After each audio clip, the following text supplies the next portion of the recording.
Picture this. 2 employees, same team, same manager, same performance review cycle. One of them just got promoted. The other, the one who worked longer hours, delivered cleaner results, stayed off slack on weekends to actually focus, is still sitting at the same level, with a 3% raise and a generic email that says, "We really value your contributions." The person who got promoted didn't work harder. They didn't have better ideas. What they had was something the other person refused to see as real. They understood the political infrastructure of the organization, not in a corrupt way, not in a manipulative way. They simply understood that every company runs 2 systems simultaneously. One is the official system, performance metrics, job descriptions, org charts, quarterly reviews.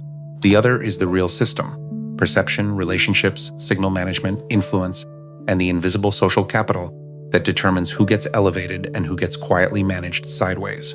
Most people spend their entire careers operating only in the first system. They optimize for the metrics they can see.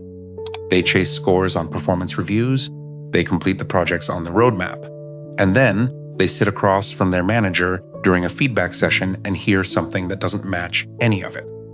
Something vague.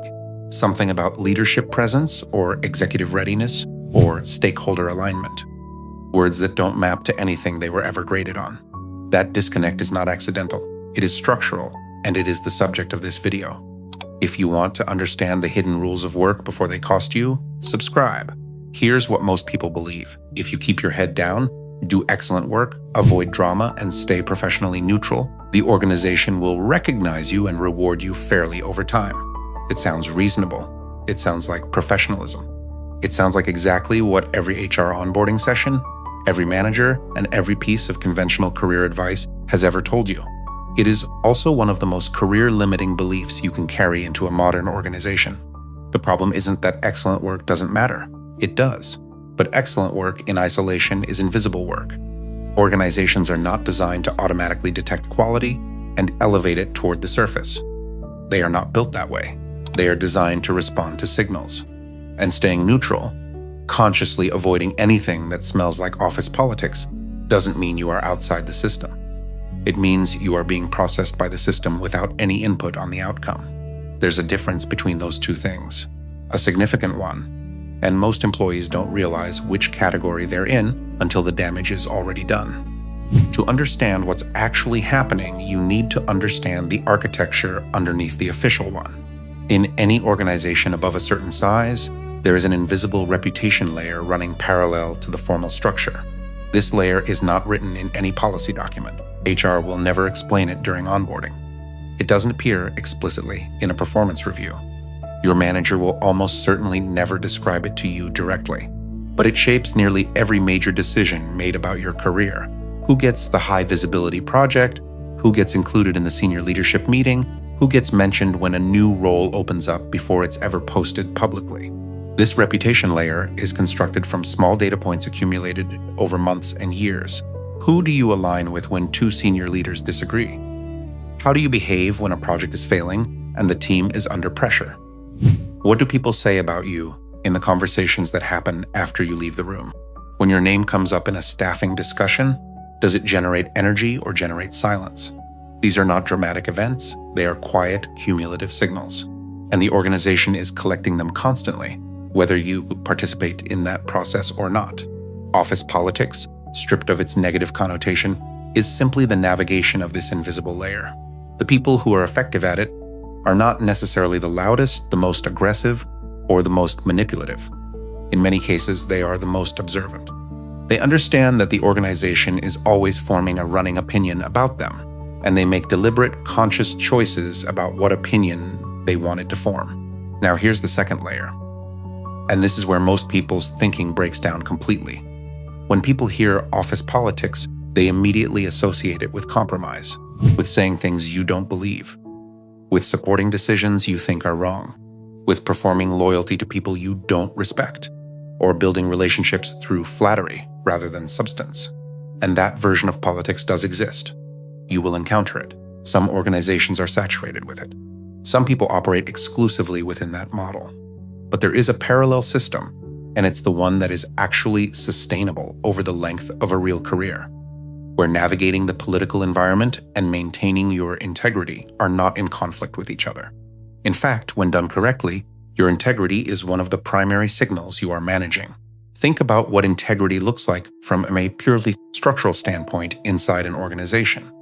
It means you are predictable in a reliable way. It means when your name comes up in a room you're not in, the people talking about you know exactly what you stand for, know that you will do what you say you will do, and know that your position on something doesn't change based on who's listening. That kind of reputation is not soft. It is not idealistic. It is one of the most durable and powerful forms of professional capital that exists inside any organization. Because in environments full of people who shift their positions based on who's in the room, someone who doesn't is noticed. Someone who doesn't becomes a reference point. Someone who doesn't becomes trusted, and trust is the currency that the visible systems in organizations pretend to measure, but never actually can. The problem is that most employees confuse neutrality with integrity. They think that staying out of political situations, refusing to take sides, keeping their head down when the organization is tense. They think this is the ethical choice, the professional choice, the safe choice. But neutrality is not a position. Structurally, inside an organization, neutrality is a signal. And the signal it sends is one of three things: that you don't have convictions, that you're afraid to express them, or that you are waiting to see who wins before you decide what you believe.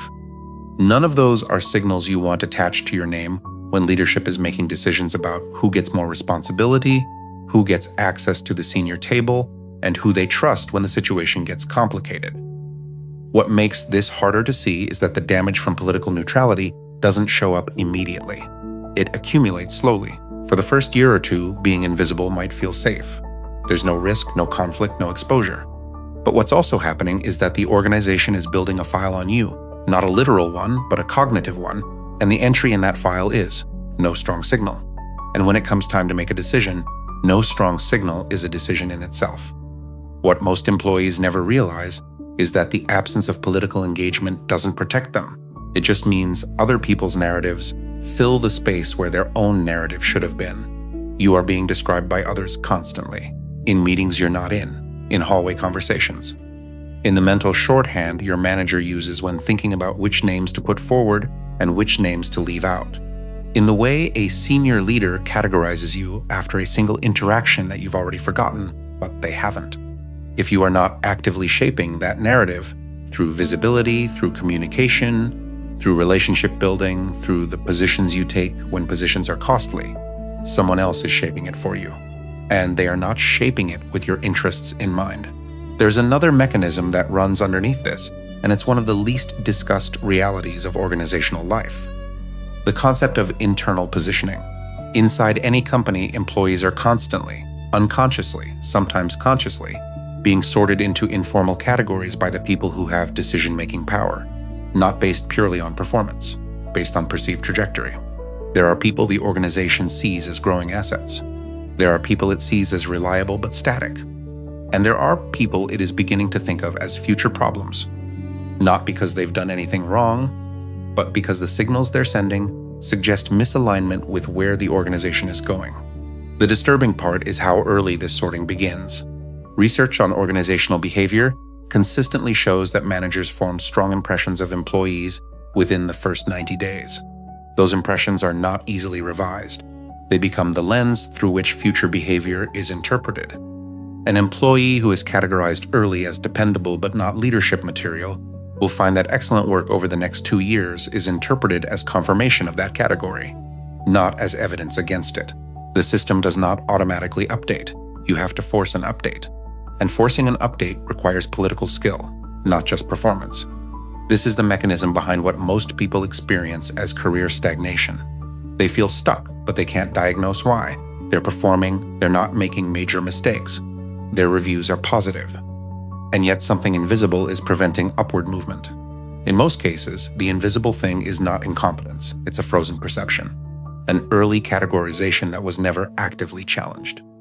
A reputation that calcified before the employee understood that reputations need to be managed the same way projects do, with intention, with consistency, and with awareness of your audience. Over time, this has compounding consequences. Careers stall not because of missing skills, but because of missing visibility. Salary negotiations fail not because of inadequate performance, but because of inadequate leverage. And leverage is a function of perceived value, not just actual value. People get passed over for promotions not because they didn't deserve them, but because when the decision was being made, their name generated no strong feeling in anyone in the room. And in promotion decisions, strong positive feeling is what creates advocacy. Without advocacy, merit rarely moves on its own. The ceiling is quiet. It doesn't announce itself. It doesn't send a warning. It just appears, one review cycle, one reorganization, one restructuring later, and suddenly someone else is above you who 6 months ago was operating beside you. Here's the reframe. Office politics is not a moral problem. It is a structural one. The question isn't whether you are willing to play the game. The question is whether you are willing to see the actual environment you are operating in, or whether you prefer to operate inside an idealized version of it that the organization will never actually deliver. Protecting your integrity in a political environment does not mean refusing to engage. It means engaging on your own terms, with your own boundaries clearly understood. It means building relationships that are grounded in real professional respect, not transactional flattery.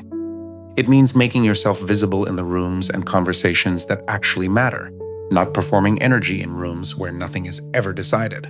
It means understanding which alliances serve the work, which serve mutual growth, and which are simply exercises in someone else's ego management.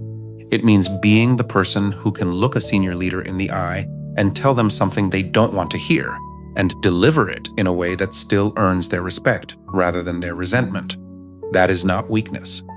That is one of the rarest and most powerful things you can be inside a modern organization.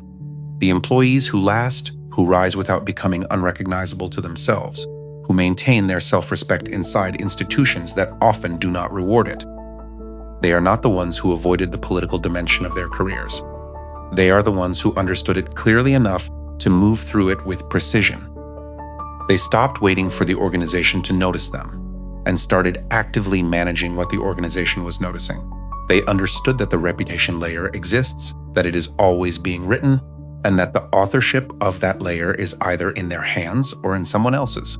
They chose to hold the pen. The organization is always forming a conclusion about you. It does not pause, it does not wait for you to be ready, and it does not ask your permission. The only real question is whether you are part of that conversation or whether you find out what conclusion was reached long after the moment to change it has passed. The ceiling only works if you don't know it's there. Now you do.